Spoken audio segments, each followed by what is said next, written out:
Pues saludamos ya a Patricia García, socia directora de Macroyield y directora del máster en finanzas de ESIC, Escuela de Negocios. Hola Patricia, ¿qué tal? ¿Cómo estás? Buenas tardes. ¿Qué tal? ¿Cómo estáis? Bueno, lo primero de todo sería tratar de identificar el momento en el que están los mercados. ¿Creéis que le queda recorrido a este rebote o que ya se va apagando y consumiendo? Bueno, si nos fijamos en factores técnicos, pues nos está diciendo que quizá esté perdiendo fuelle ya este rebote que viene desde mediados de octubre y vemos que se está acercando a la media móvil y ahí podría tener y de hecho ya lo está haciendo, se lo está pensando. Tenemos en los RSI en niveles de sobrecompra, pero tampoco enormes. Es verdad que los inversores están viéndose optimistas ante esa estacionalidad que siempre es o que suele ser positiva de cara a fin de año. Tenemos una campaña de Navidad que puede ser relativamente positiva porque los estadounidenses todavía cuentan con ahorros, no tanto los europeos, pero en Estados Unidos todavía se cuenta con ahorros, tienen muchas ganas de celebrar, de salir, de gastar y podemos tener una campaña de Navidad relativamente positiva pese al incremento de los precios. Y ahí dar todavía algo de impulso. También, por otro lado, las midterm, que históricamente desde la Segunda Guerra Mundial lo hemos ido viendo, que las midterm siempre un año después el Standard & Poor's ha tenido una rentabilidad positiva. Bueno, eso también ha animado a los inversores y el hecho de que el Congreso esté dividido y que no haya una posibilidad de que Biden siga gastando o los demócratas sigan gastando o que los republicanos bloqueen ciertas cosas, pues también está dando optimismo. Y los chinos están con su coronavirus, que quieren abrir las restricciones, pero el coronavirus sigue repuntando y eso es otra de las razones que mantiene a los inversores en veremos. Y luego la campaña de resultados, que ha sido más suave que en trimestres anteriores, pero que sigue mostrando a las compañías cierta fortaleza y eso ha dado también este impulso. Pero ¿hasta dónde puede llegar este impulso? Ya decimos que por razones técnicas podría verse un poquito ya descafeinado. Y luego este gráfico que siempre te pongo y que me gusta mucho y es cómo evolucionan el Standard & Poor's en distintas crisis.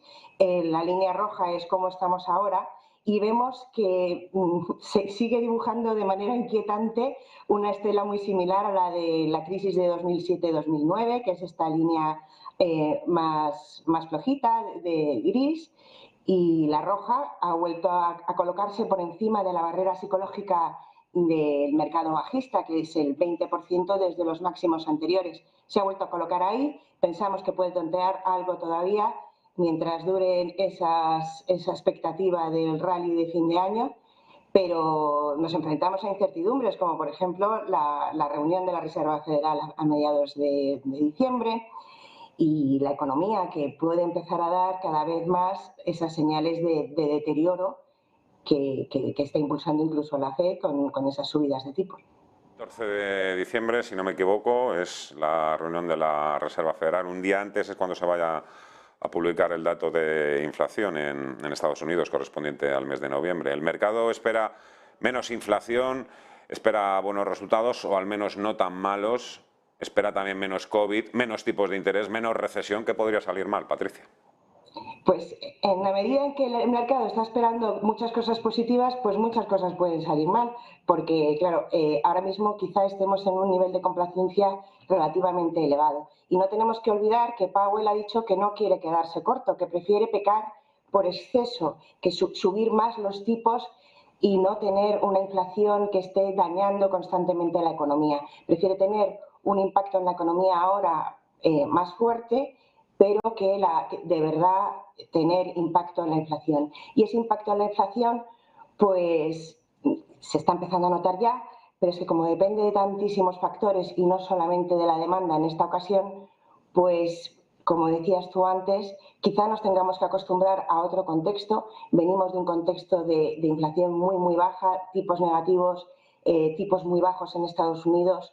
Nos tenemos que acostumbrar a un nuevo contexto y eso para los inversores y para los analistas también, pues complica un poquito el escenario para adaptarnos a este nuevo entorno. Es verdad que las expectativas de tipos, cuando Powell habló, llegaron a elevarse mucho, lo tenemos en esta línea verde punteada, y ahora ha vuelto a repuntar, y es verdad que podemos estar en niveles, ese 5%, que podría funcionar como techo. Si nosotros ya estamos empezando a recomendar sobreponderar la renta fija, porque vemos que quizá ese 5% pueda ser un techo en el que con el que podamos contar, pero ser mucho más complaciente o optimista respecto a que la FED empiece a bajar tipos ya a principios de 2023 nos parece demasiado optimista. Es demasiado complaciente también el que empecemos ya o hayan empezado a descartar algunos analistas grandes caídas en los mercados, a producir grandes crash, como hemos visto en este 2022. Grandes crash, bueno, pues vamos a ver, porque es verdad que bueno, tenemos que ver cómo funcionan los actores del mercado y grandes crash, pues lo tendremos que ver, pero nuevas caídas nosotros sí que consideramos que podemos tener. Hemos visto a lo largo de la historia, y lo vemos en este gráfico, cómo la evolución del Standard & Poor's está bastante acompasada con las expectativas de resultados empresariales. Estas son las expectativas en la línea. La tenemos en la línea verde, las expectativas de los analistas respecto a los resultados empresariales de los 12 meses siguientes. Y vemos que sí, que ya hemos empezado a caer, o sea, que se han empezado a recortar, pero ese recorte todavía podría ser insuficiente, y en la medida en que esperamos nosotros que pueda haber mayores recortes en los resultados empresariales, esperamos también que pueda haber nuevas caídas en la renta variable. ¿Por qué esperamos nuevos recortes en los resultados empresariales? Es verdad que las compañías cada vez se saben adaptar mejor al contexto, pero están recortando sus márgenes, están subiendo a lo mejor ventas porque también el impacto de la inflación ayuda, pero están recortando márgenes, y además nos enfrentamos a una economía que todavía no ha dado totalmente su peor canción, ¿no? Normalmente el impacto de la subida de tipos se nota más en la economía a partir de un año después de empezar a subir los tipos. Eso estamos hablando del primer trimestre de 2023, así que todavía queda daño por hacerse, y pensamos que los analistas tendrán que ajustarse a eso. En este otro gráfico, en el que también señalo cómo evolucionan las expectativas de los resultados en anteriores crisis, vemos como a los analistas, y no me meto con ellos porque yo también he sido analista de compañía, pero a los analistas de compañías les cuesta adaptarse al nuevo contexto. Y esto fue clarísimo, por ejemplo, en la crisis de 2007-2009, que la vemos en esta línea dorada.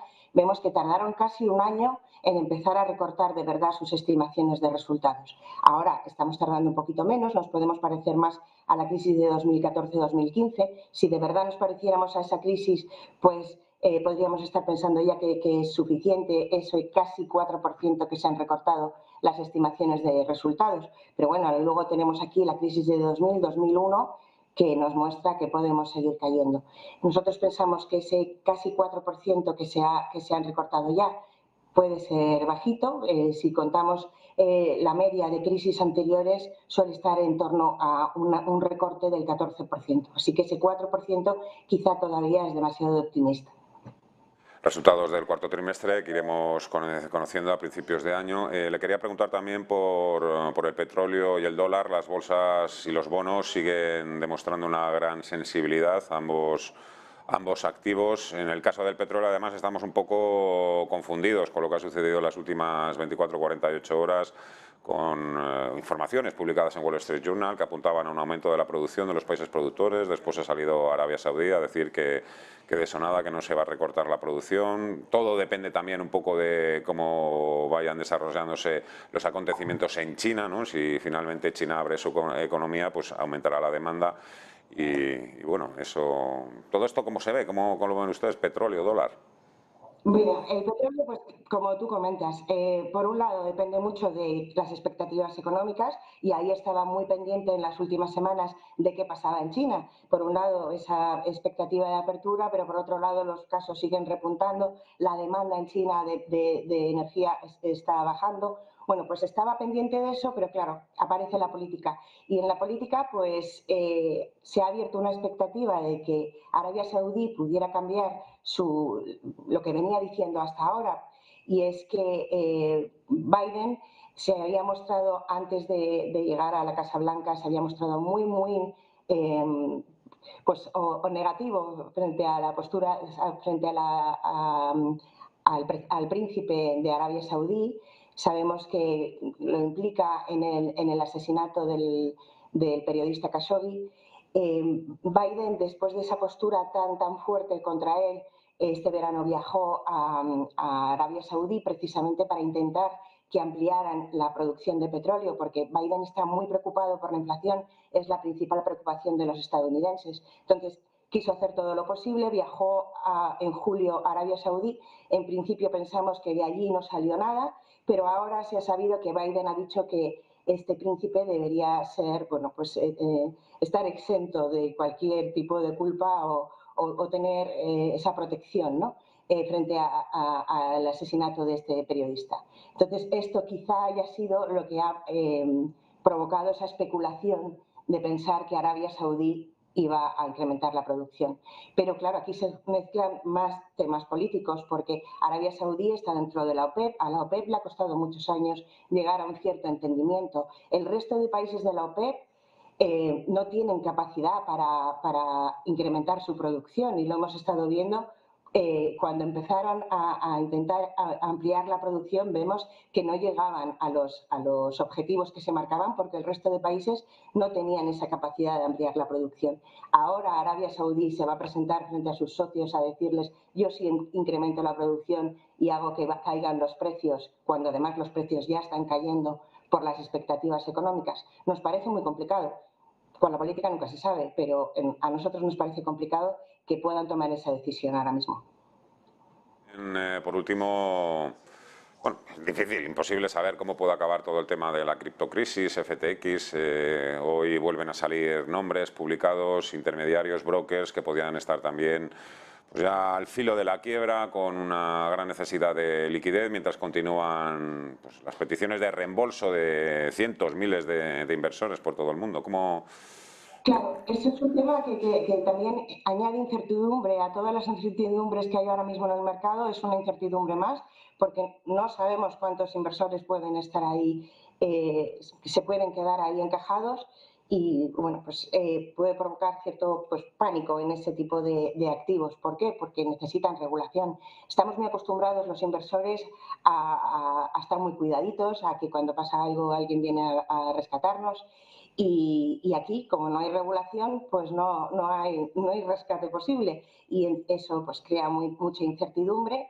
Va a provocar que se intente regular más ese sector. Bueno, más no, que se empiece a regular, pero es una regulación complicada. Pensamos que los que tienen que regularla es muy posible que ni siquiera conozcan muy bien cómo funcionan esos mercados, y ese inicio de regulación pues generará también incertidumbre en estos activos. Patricia García. Activos que por otra parte, en su idiosincrasia, lo que pretendían precisamente era estar fuera de la regulación. Perdona. Precisamente, es lo que le ha dado también brillo, esplendor y muchísimo potencial, ¿no? Y esas ansias también de muchos inversores por entrar en un activo que está totalmente desregulado. Pero claro, efectivamente hay que estar a las duras y a las maduras. Patricia García, directora del Máster en Finanzas de SIC, Escuela de Negocios, y socia directora de Macroyield. Un placer, como siempre. Muchas gracias. Un fuerte abrazo y saludo a los alumnos. Hasta la próxima. Gracias, adiós. 12:30 de la tarde, pausa, y hablamos precisamente de algo a lo que apuntaba también yo al comienzo del programa y Patricia García, la represión financiera. Enseguida saludamos a Munez Melwani y a Ismael García Puente.